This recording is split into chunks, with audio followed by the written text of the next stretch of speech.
Cool. Well, why don't we get started as the remaining ticket holders kind of trickle in, and just to preface this, if anyone in the audience has questions for the Q&A, you can go ahead and type them in the chat as they come to you, or you can speak them at the end. It's up to you, or type them in at the end. But Kylan's got a presentation he put together for us about Crispy Creative and the studio, his background. So from there, go ahead, Kylan, and take it away. Cool. Thanks so much, Bjorn. And yeah, there will be a Q&A at the end if you have questions. So let's get into it. My name is Kylan Coats. I am the founder and creative director of Crispy Creative. I've been in the games industry for over 14 years. Most of my time has been working in the UX UI side of things, although the last several years been running a studio. Done a bunch of other stuff that we'll talk about later in the presentation. So quick summary, just so you know what you're getting into. Do a quick overview of my career, just so as a point of reference, so you know how I got to be where I am. Then we'll talk about path to indie dev, where the money comes from, the what, the who, the hey now, and then future plans. So yeah, getting into it. Part one, career overview. Oh, going wait. back to the beginning. No. I don't think your slides are updating, actually. Really?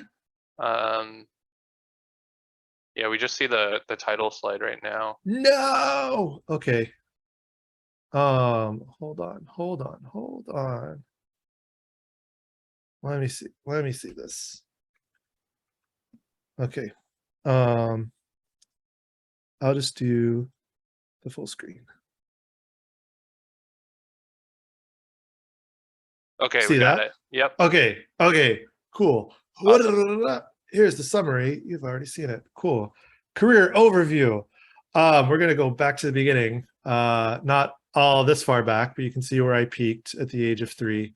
What has the career been? What has the career been like? Here's super quick summary, super quick overview. We're going to go into more detail about this, but my undergrad, I went to Loyola Marymount University out in Los Angeles. After my undergrad, went to grad school at Art Center College of Design up in Pasadena. After grad school, went into game dev, worked for some small studios, worked on the publishing and the development side. 2018, started Crispy Creative and been doing indie dev ever since. Part 1 is done. Mission accomplished. Presentation's over. We're good. Thanks for coming. I'm just kidding. Part 2, path to indie. So saw the summary. We're going to go into a little bit more detail about how I got to where I am. Like I mentioned, Loyola Marymount. Did my undergrad there. Majored in multimedia, which meant I did everything from painting to figure drawing to film classes to animation to games courses. While I was there, I made my first games. These were games in Flash, a couple of them that I made. And with these games, I did everything, all of the arts, all the programming, all the design, all the audio, everything. It was really fantastic. It was really energetic and cool and exciting. But it also gave me a broad overview of the entire process of making games. During the summers of my undergrad, I worked as a QA tester at Vivendi Universal Games, what is now known as Activision Blizzard. But during the summers, went in, tested Crash Tag Team Racing and a game called Time Shift. Both have a special place in my heart. Being a QA tester for both of these games, though, that exposed me to professional game development, and also seeing how professional games started from the gray box stage when features were missing, seeing how they progressed as we continue to QA test, and also seeing how easily they could be broken. What were some of the pitfalls that some of the bugs we kept finding over and over and over again. So all that foundational stuff helped me later on. Like I mentioned, after Loyola Marymount University, I went straight into graduate school at Art Center College of Design. I went into the media design program where I did a lot of weird things with media, but one of the probably the most relevant was a part of my thesis where I made an iPhone game on the original iPhone. I am dating myself a little bit. If I didn't, talking about Flash games. But yeah, worked on, created this game called Paper Balloons. It was exploring empathetic play, this idea of empathetic play where we would not only entertain, but also enrich players' lives through compelling stories. Just like the games that I made in undergrad, I did almost everything here, all of the design, all of the artwork, all the animation. I did collaborate with a programmer for development because there was some server-side stuff with this. But yeah, made Paper Balloons.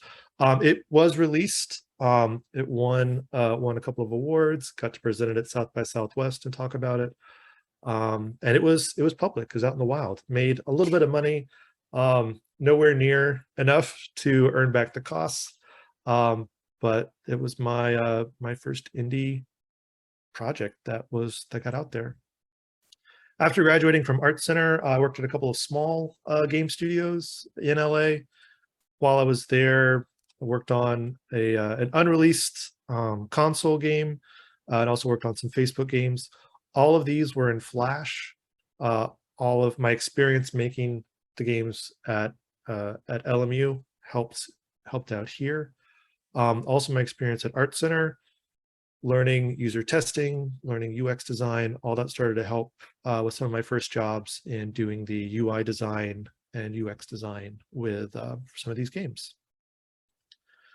From those first couple studios, I actually went over to the publishing side after that and worked at Nexon for a couple years. Was hired to start up the interaction design department. And after 2 years there, I was the interaction design department. I was the only person in the whole thing. But while I was there, I was able to work with the director of user experience design and got really, really heavy into the UX side of things. So not only the wireframes, but doing user interviews, doing user testing, pulling insights out from these user sessions, and also seeing how to launch a game. We would, at Nexon, we were Nexon America, which is the American branch of a company that is headquartered in Japan or Korea, I believe. We would get games from what we called the mothership and then need to release them for the American market. So we would get these games early on. We would need to test to see, okay, who's the audience for this? How are players going to compare this game to other games? How are we going to position this? When are we going to release it? All the stuff around how to get a game out and how to also support a game after it's released. Like I mentioned, after a couple of years at Nexon, I did get to do a little bit of development, helped out with their first internally developed project, which was also in Flash, it was a Facebook game, but I helped them out with wireframing and prototyping for a game called The Grin's Tale, which had too short of a life. It was actually a really, really cool game. I wish I had a longer life, but I worked on that. From Nexon, I actually moved on to Obsidian, so back over into development. Obsidian Entertainment, for those who don't know, is generally a role-playing game studio, and I was super excited to work on RPGs, except for the first game was not an RPG at all. It was a tactical shooter tank fighting game funded by a Russian company, which we found out later was actually the Russian military industrial complex. Woo! Fun little bit of trivia in our current day and age. But we made a tank fighting game. On here, again, I was on the UX UI side. I was the UI lead for most of the project and took all of the experience from previous projects. It all came to bear here. All of the wireframing, all of the UI design, UX design, the mockups, the static mockups and visual mockups, the prototyping, the implementation, I did it all. The way that I was able to do it, again, was based off of my experience from previous studios, previous projects. And and yeah, and it all built up. And these are all different iterations of the UI. We ended up iterating on the UI over, I think, 20 times, like legit 20 completely different art styles for the game. It's pretty insane. But I get really good at iterating. And I survived the project long enough to work on the Outer Worlds, which is an RPG, and which some of you may have heard of. I was super excited to work on a legitimate Obsidian RPG. And again, did the same thing I did on the project before. Did a lot of prototyping, early research into best way to utilize some of our systems. Did wireframing, did prototyping, UX design, and was able to hand those wireframes and those UI designs over to a great UI artist, Glenn Latier, who actually did what you see in the release game. He built off of the wireframes and UX designs we had done to release it. From Obsidian, I got hit by unfortunate round of layoffs. When that hit, my husband kicked me in the butt and said, "You keep talking about starting your own game studio. Why don't you just do it now?" And that was the start of Crispy Creative. So, start a studio. It's easy, right? Like, money just appears out of nowhere when you want to make games. Not so much. So yeah, with starting up Crispy, we had to figure out how to self-fund, how to get money, and how to do stuff. The devil is in the details. So like the summary that I showed you before, as we've gone through, there's you see it wasn't as straightforward. Working as a QA tester, started doing a bit of game dev early on. Also did a little bit of indie dev with the Flash games and also the thesis project. Something I didn't mention, after I finished grad school, it was the Great Recession. I actually didn't have a job for a while. My first job ended early, and then I was unemployed again until I was able to get work at another small studio. Then from there, it picked up. It was fairly back to back until starting Crispy. And then even with Crispy, it hasn't been all indie development. We're working on our own title. We've actually done quite a bit of client work, which is where the funding stuff comes from. Up until this year, we've been completely self-funded with client work that we've done. One of the first projects was actually a zombie survival game called Fear of the Night. It was kind of hit a little bit 1980s horror film. It was kind of neat. But again, did the same thing that I did on Armored Warfare and Outer Worlds and all the previous projects. Handled UX UI as a whole. Also did a bit of work on some bigger titles. Key and Bridge of Spirits, helped out early on in that project, which has been released. Also done some work on Suicide Squad, Kill the Justice League, which is not released. And like many of the projects that we've done client work for, it's all NDA'd. So once those games are announced and released, we can share more of what we did on it. But with the client work, it hasn't just been game dev. We've actually done some tech development, so branched out a bit and diversified where some of our funds have come from. One of the clients that we worked with was this family of apps that was it was nutrition and exercise and fasting and keto diet, and there's a variety of apps that all needed to work together. So they all needed to not only look similar enough, but have the same interactive vocabulary. So did not just a reskin, but a UX update for this app. So all this funding, all this stuff was going towards our project, helped us launch our game. How did this really break down? Our first year, you can see it was mainly client work. All the orange is client work. So this is a calendar. I got married, which is most of May and June. But outside of getting married and some conferences, it was mainly all client work. That client work, again, a little bit more of a breakdown for where it came from. Pretty much everything has either been from personal connection, somebody that I worked with in the past, or a colleague referring our studio to work on stuff. In the first year, our first client was great. Second client never paid. Lesson learned, and we've never had a client not pay after that. And yeah, worked with a variety of clients. Again, people referring us. I did do some design tests. I don't do that anymore. It's free work that I don't get paid for. So we just don't do design tests anymore for client work. And also went to a few conferences. One conference that I spoke at, we actually got a client from. Another conference gave a presentation at, and then the third one was actually GDC. And it's always a great way to grow your network. This is a bit of a breakdown for how those clients, how the income versus time spent working with them sort of broke down in the first year. So as you can see, the vast majority of our revenue from our first year was from 2 clients. Really like almost three quarters of it was from one client that took less than half of our time. So that was an eye-opening thing of just, if you can get 1 or 2 really great clients, you can make a great amount of income to support indie endeavors.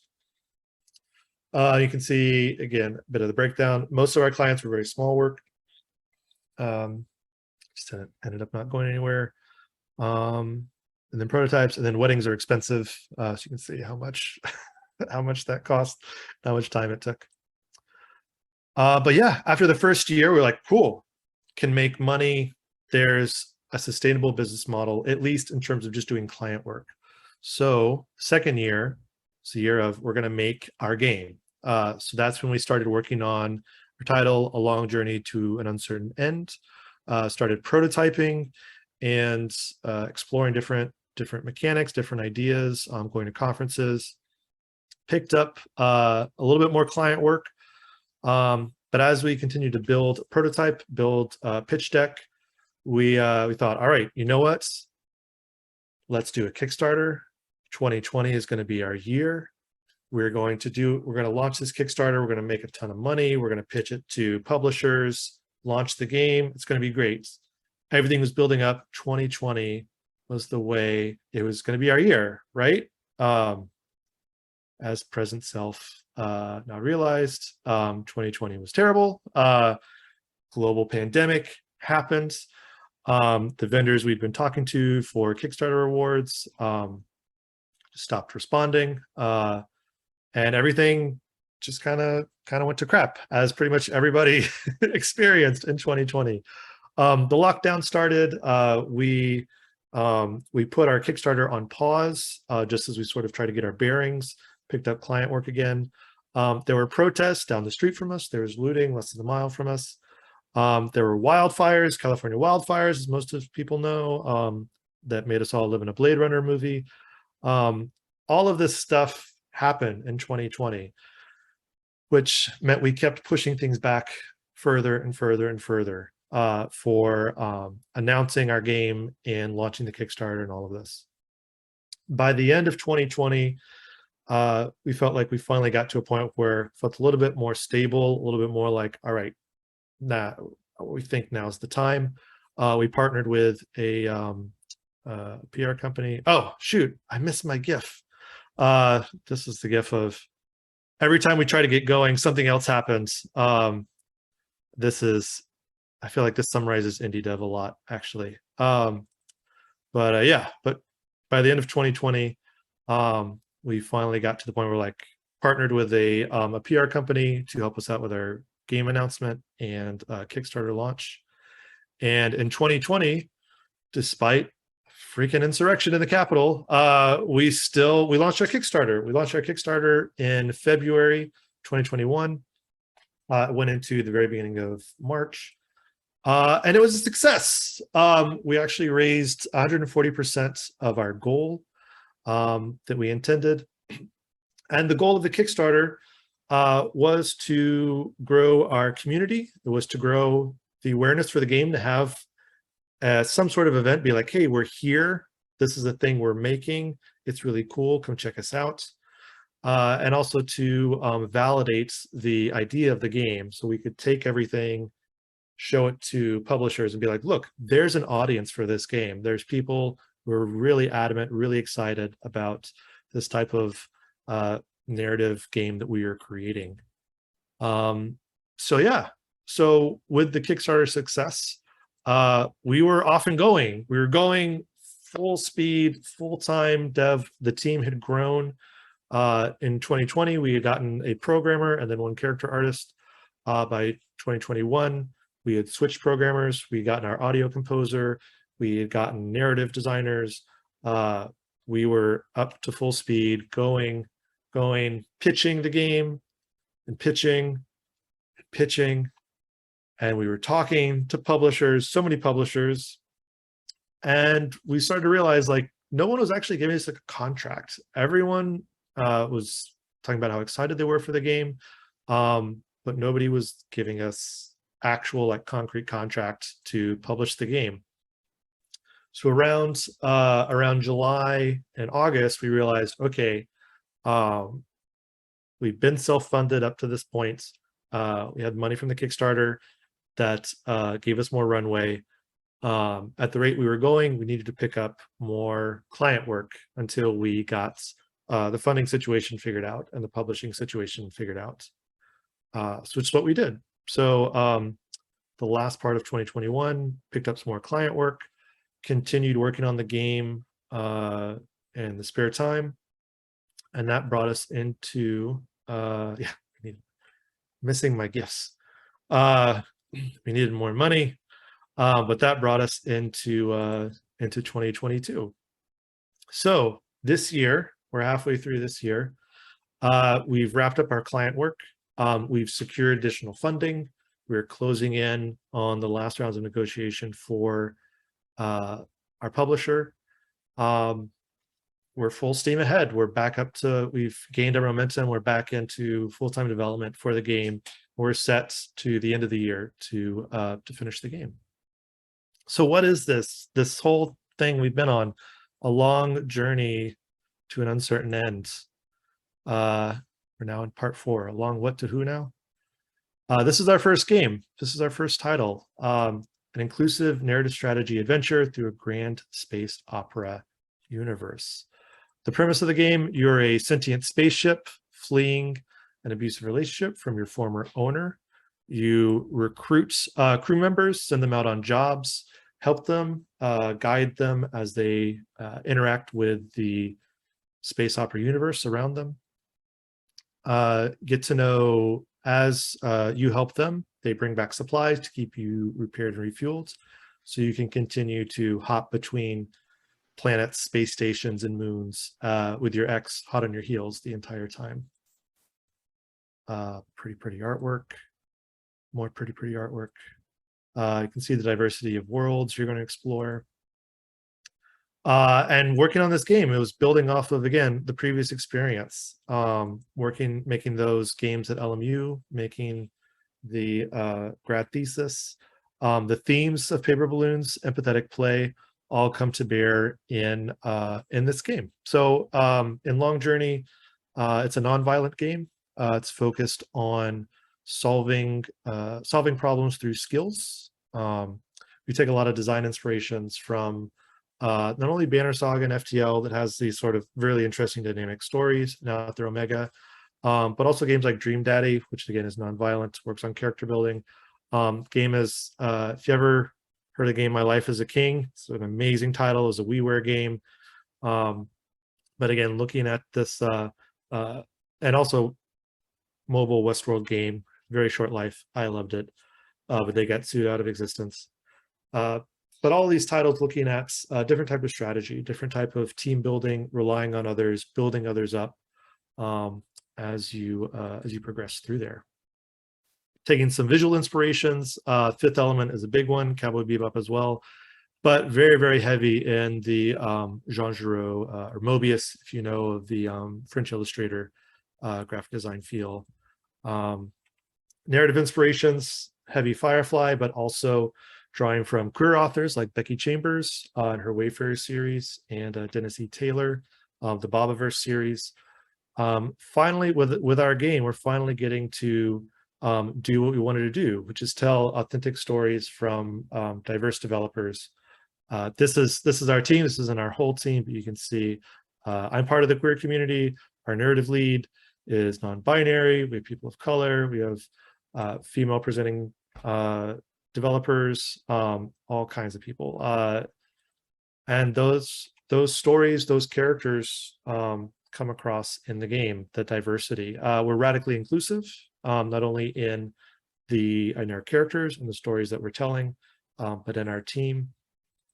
And we're able to take creative risks that we weren't able to take in the AAA space. Again, you can see this is from our announcement trailer, some of the hand-drawn animation stuff that we are bringing into the game. But yeah, all of this is our first title. This is our first game. It is what we wanted to create that we couldn't create in AAA studios. It's also our first sort of step into defining, like, hey, this is who our studio is. These are the types of games, types of experiences that we're going to tell. Which leads into the future plans. What's in store? We're working on Long Journey right now. It's in progress. Like I mentioned, this is our first venture, first foray. While most of our devs have made games before, our team, Crispy Creative as a team, we are establishing these are the types of games that we are going to create. So after Long Journey, the goal is to keep making similar experiences. Not the same game, but the same sort of themes of inclusive, compelling stories told authentically in a compelling way. Business-wise, likely still want to continue the work with our game clients and also our tech clients, while continuing to develop our own original IP. The end goal being all of our revenue coming from our own IP, and we just keep making cool games.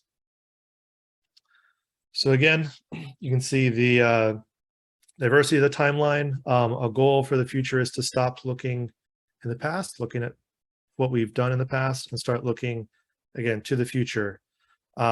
With the launch of Long Journey, we're already putting together pitches for our second project. We want to get it out in a much quicker time frame, doing it full time. Third project, doing it in a much quicker time frame. Then our fifth project is that's where we get to our big dream, the dream projects of whatever that looks like. That's the full thing. That's the full presentation. Congratulations. You all made it. We can do some Q&A in a bit, can open it up to everybody. But I'll leave this up here for contacts. So yeah. Thank you for that, Kylan. Very cool. You can clearly see your UX background in your presentation. Thank you. Yeah, if anyone has questions, feel free to pop them in the chat or unmute and ask. I can go ahead and just kick off one question to start. What makes it an opera? A space opera? Yeah. That's a great question. So one, I mean,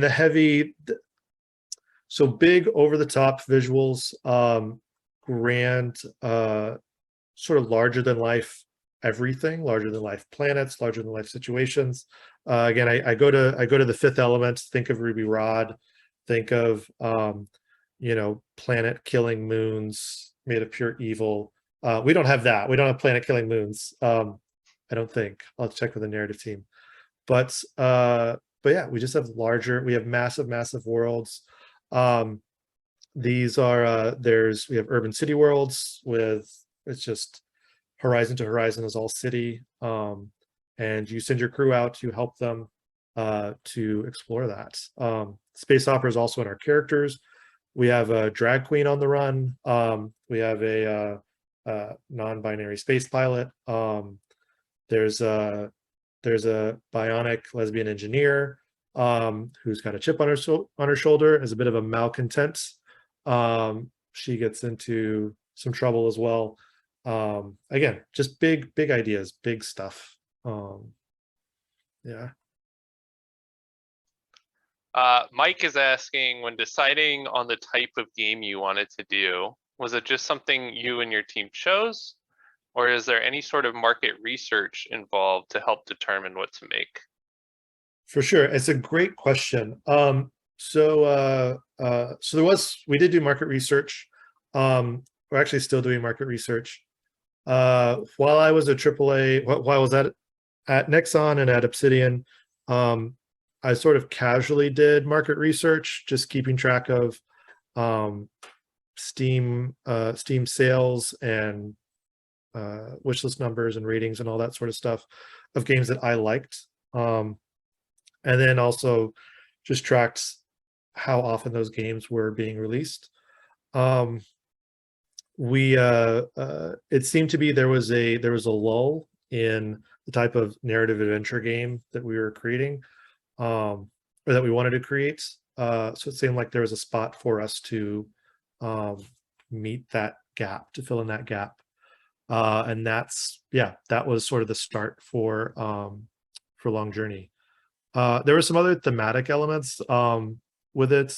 The game does have a lot of themes about trauma and dealing with trauma, which at the time we were thinking of at the end of the administration. Then people would be dealing with a lot of trauma at the end. We had no idea the world would say like, ha ha ha, guess what else? Pandemic and lockdown and all this other stuff. So it's becoming even more and more timely as things go on. But yeah, those sort of themes, looking at what would resonate with an audience. We did do that. Market research is also this whole sort of like voodoo black magic thing that every publisher has market researchers, and they all kind of have their own way of figuring things out. So that's a full-time job just doing that. But yeah, anyways, we did it. And we're doing market research for the next title too. Cool. Any other questions? Otherwise, I can go ahead and slip one in. Tell us, like, what do you think was the most important factor in your Kickstarter success? To be quite frank, just getting a PR company. Marketing still sort of terrifies me. Social media is really scary to me. It gives me a lot of anxiety. And when you're indie, it's up to you to get your word out. So on the one of the things that we had discovered on our own merits, we just weren't doing a great job of marketing and getting the word out. So we needed a PR company to help us out. A colleague of mine who works in PR recommended the company that we ended up using. They're called Player 2 PR. They're amazing. Highly recommend working with them. But they did everything. They scheduled our game announcement. They gave us insights into how a Kickstarter would happen and how much we needed to prepare. We were incredibly underprepared for a Kickstarter. It was a good 3-month process of just prepping for the Kickstarter. Because once it goes live, it's crazy town. It's nutso. They had we coincided our Kickstarter launch with a Steam event. So that gave us a boost. Our Steam page went live, or no, went live earlier, I think. I can't remember. We coordinated a Steam event with either the announcement of the Kickstarter. But we got a lot of eyes on that. That was an idea again from our PR company. The PR company reached out to a lot of press sites and had embargo dates on the game, so that when our Kickstarter went live, we had a bunch of press sites that published like, hey, this game is live now, check it out, support it, or the Kickstarter is live, go support it. And yeah, we just had a bunch of content sort of already in the barrel to share, that we had been preparing for. And we had a community manager, a dedicated community manager that was on all the social medias everywhere. So yeah, it was just probably the biggest key to success was we were super prepared. We worked with a company that knew what they were doing. Um, but yeah, it's so much work. It's so much work to run a Kickstarter. It's like a whole project in and of itself. Um, but yeah. Cool, cool. Vincent has a couple questions. He's asking if he has freedom in terms of romance within the game. It's a great question. So we've talked a lot about romancing characters and also power dynamics. So as a sentient spaceship, you have the ability to vent anyone into space, which sort of changes the power dynamics of relationships. So we are discussing a lot of like, is it possible to have a healthy relationship in that when your partner could literally kill you like with a thought? Takes a lot of trust, right? It does. And then can you ever get to a point where you feel completely okay with the other person? It's a lot. It's something that again, we want to be authentic in those relationships. But yeah, it's really interesting. It's something we've talked about a lot. Will you be able to influence like crew members getting together, or is there any aspect of that in the gameplay? Oh, inter-crew romance. Um, we've talked about it. I think actually, I don't know if any. I mean, our non-binary pilot would be probably the only one whose like sexualities actually line up that their romance would happen with somebody else. Yeah, there is like crew morale is a big thing, and you actually are able to listen in. Crew members will have conversations with each other outside of you that you can listen in on and discover a bit more of what are they talking about, what are they thinking about, are they going to mutiny on you, all that stuff. Are you keeping them happy? So yeah, so you can get to get a little bit more insights into the crew dynamics. There's a lot there. Our narrative team is the biggest part of the development team for the game. Mike asks about your release strategy. Are you focused on PC, or are there other platforms you're looking at? Could this be a mobile cross-platform kind of thing? For sure. So we're definitely releasing on PC. Where the game is developed in Unity. So from the beginning, we've thought about multiple platforms. PC, like I mentioned, PC, we're definitely doing. The game has been designed to work on other consoles and on iOS. What it comes down to is just funding and porting costs and scheduling. Certain platforms may give you money to release on them, but there are requirements on there of like the game has to ship simultaneously as all the other releases. So as we talk with different partners, that stuff sort of comes up.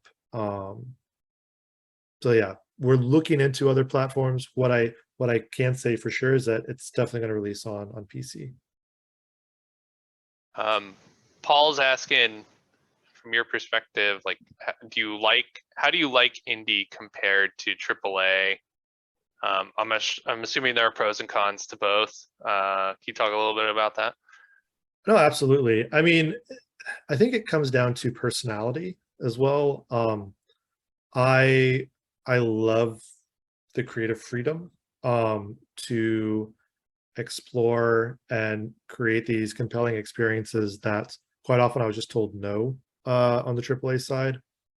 With Crispy Creative, we flipped a lot of stuff on its head. So at a lot of the AAA studios that I'd worked at, there was a soft pressure to not be inclusive. Not outright like, no, you can't have, queer characters or female characters or disabled characters, anything like that. Well, actually, on Armored Warfare, the publisher straight up said, like, no, you can't. That's a whole long thing. I actually talked about it. There's a Wired article where I told them all about it if you want to go check it out. But yeah, no, the Russians were just like straight up racist. But in general, outside of that, there's a soft pressure of like, well, hey, you want to include a gay character? Well, why? Like, can you justify their existence? Oh, why does this character have to be non-binary? Oh, why does this character have to be disabled? You had to keep proving why all these characters needed to exist. But for straight, cisgender, white, male, all those other characters, that was never questioned. With running my own studio, we flipped that on its head. So all of our characters have to be something. They have to be a different sexuality or a different able-bodied or different gender representation, something that is inclusive and different and representative of the groups that our developers are quite often in. So that freedom, that's something that I'm able to do as an indie dev. And also just to show AAA how easy it is to do, how easy it is to be inclusive in games. Inclusivity includes straight people. So you just want to broaden the scope, broaden the audience for who can play these games. That said, being indie, you are in charge of everything. You're in charge of the business, you're in charge of the marketing strategy, you are in charge of the financing, the payroll, your pipelines for getting work into the game. How do you do that? How do you figure it out? Just energy to keep the project going, to keep the team going.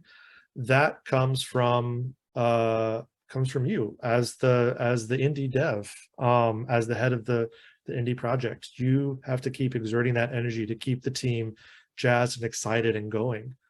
In AAA, a lot of that stuff is spread out among a large number of people. So that the burden is shared a bit more in terms of like, okay, well, if I lose a little bit of slack, somebody else will come in and be able to pick it up.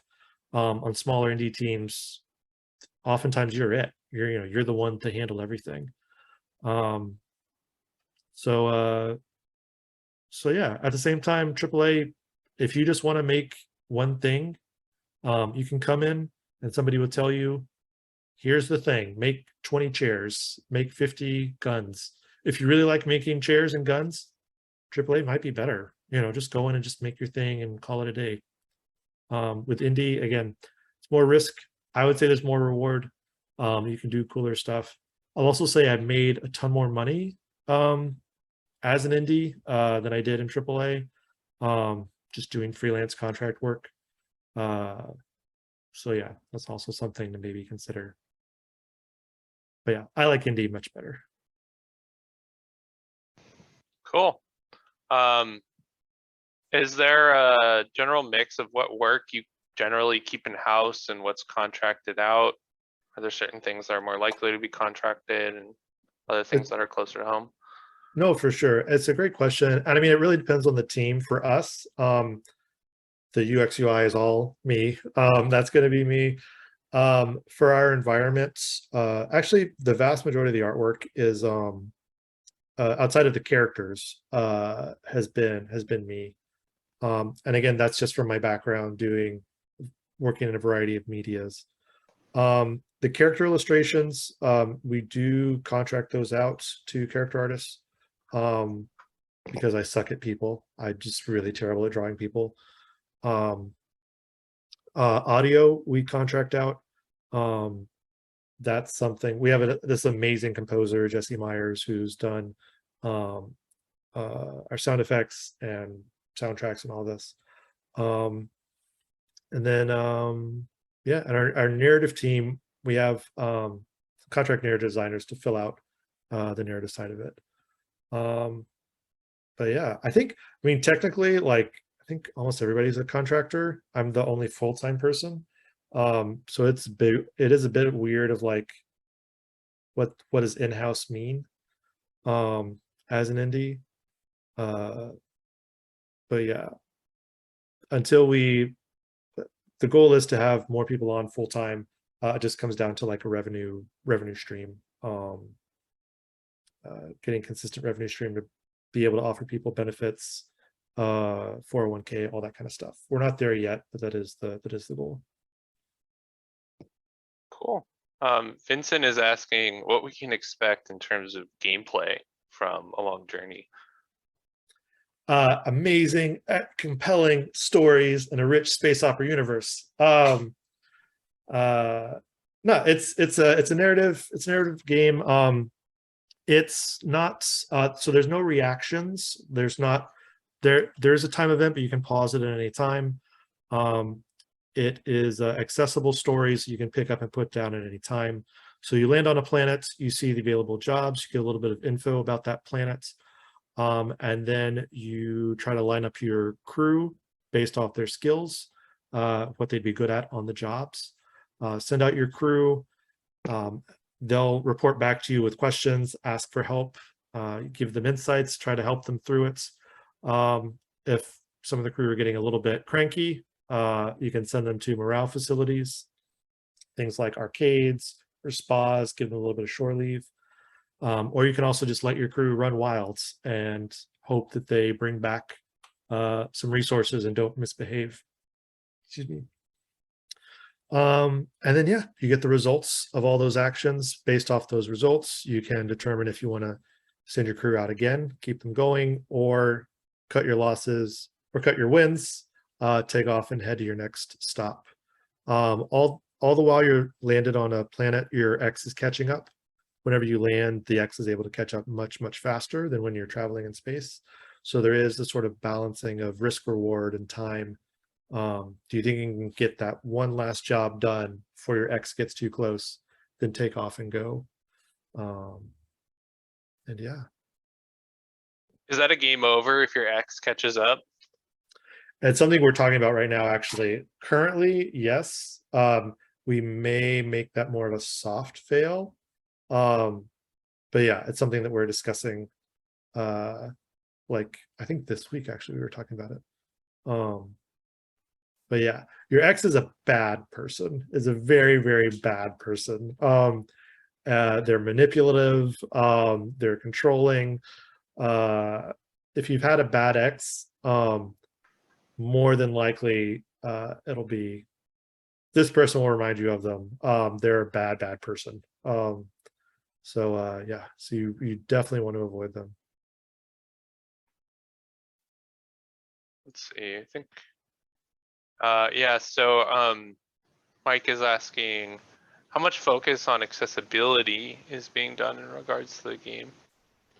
It's a great question. It's something that has been a focus from the beginning. Like I mentioned, there's no reaction gameplay. Everything can be paused, started, and stopped anytime. So it's accessible for people, for disabled communities who may not have the reaction times. While we do have audio cues, all the text there's text on the screen, so you can always read it. So it's accessible for the hearing impaired. All of the UI, just the UX, just from my background, it's all colorblind friendly. That's just working on a bunch of games and realizing, like, don't use color as a primary differentiator, like tweak stuff all the time, so that you can tell the differences outside of color. But yeah, so that's in terms of the disabled communities. In terms of accessibility for people of different genders, there's custom pronouns the player can put in. Every NPC, every character has their pronouns shown. You get to pick the pronouns for your X, so whatever sexuality is yours, you can create that relationship, at least with your X, in the past. And you can also just call your X buttface if you want. So whatever you need there. And then, yeah, I mean, skin tones, we have a wide variety of skin tones. We actively work to ensure that there's a variety of skin tones represented in the game. We plan to have sensitivity readers to read through the narrative story before launch. So yeah, accessibility and inclusivity are very, very big priorities for the studio. I'm very interested in customizing the ship. Do you have fuzzy dice or? Oh man, I'll need to see. It's interesting because the player is the ship, so you are the spaceship. So it's I know the ship can get beat up. You can get if you travel too quickly, or if you piss off the local residents of a certain planet, they will do the equivalent of keying your car, cutting the landing gear pipes and things like that. So you can take damage. We have talked about other ways to customize the ship. I think it just comes down to scope. Um, that's the other thing with, well, that's not just an indie thing. Scope is definitely a AAA issue as well. There's a quote that I love with video games. We can do anything, but we can't do everything.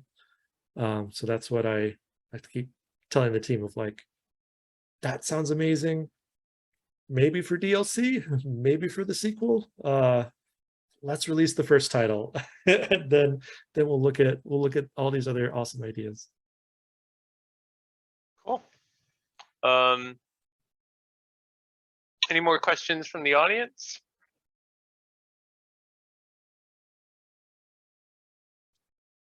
I have a question about your goal is obviously to create these inclusive narrative driven experiences for game 2, 3, 4, 5, right? What are your, I mean, is there like a certain size you would want to get to? Is there a size that's too big for you?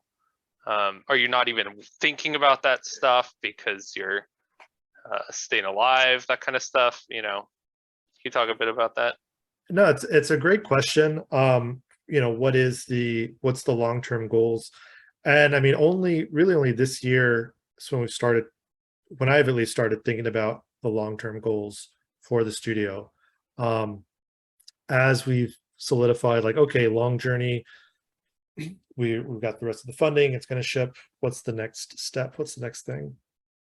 The end goal, at least right now, what I would like to do is grow to be about 20 to 30 people. I wouldn't like to get much bigger than that. I would like us to be at least a 2-project studio. So at any time we're working on 2 projects. And that most of our revenue is from our own IP. So I look at studios like Supergiant Games. They make amazing stuff. Also, when you play a Supergiant game, like, it has a feel. You kind of know that you're playing a Supergiant game from the audio to the visuals to the interface. It's got a fairly distinct, rich visual feel. And that's what I want for Crispy. When you play a Crispy game, you should know it. You should feel it. You could feel those compelling stories. See that those amazing visuals, unique visuals that you don't see in other AAA games. Yeah, you sort of feel it. I think also if you've heard of Us2 games, so they made Monument Valley, they made some other stuff. With their business model, they make games, but they're also a creative studio. So they do tech, do usability studies and tech projects, marketing projects, all this sort of stuff. That always seemed like a worthwhile business model to diversify, so you're not as reliant on being so hit driven as so many games are. I think it's also interesting just because it forces you to look outside of games. Games can be quite insular in their mechanics and designs and business models. So looking outside at, like, what are the interactive practices of Spotify? What's the interactive vocabulary that TikTok is using? What are some of those features? Why are some of these other interactions so sticky and so compelling? Is there anything we can bring from that into games to push the medium forward as a whole, and also to create, more compelling experiences. I think having to create projects in that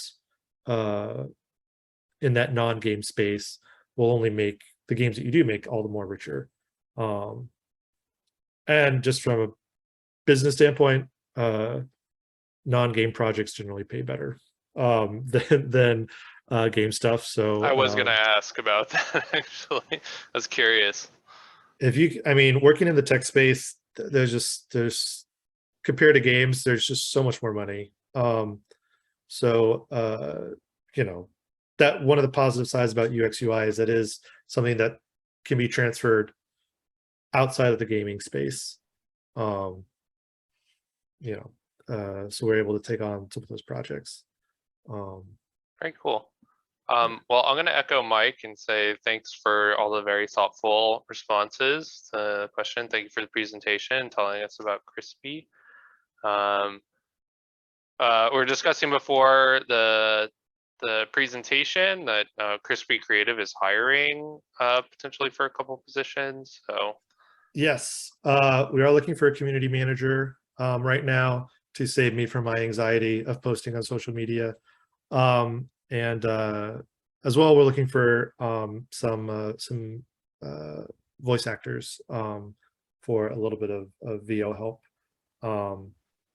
But yeah, if you are interested, email info@crispy-creative.com, or just find us on Twitter. The job postings are on Twitter as well.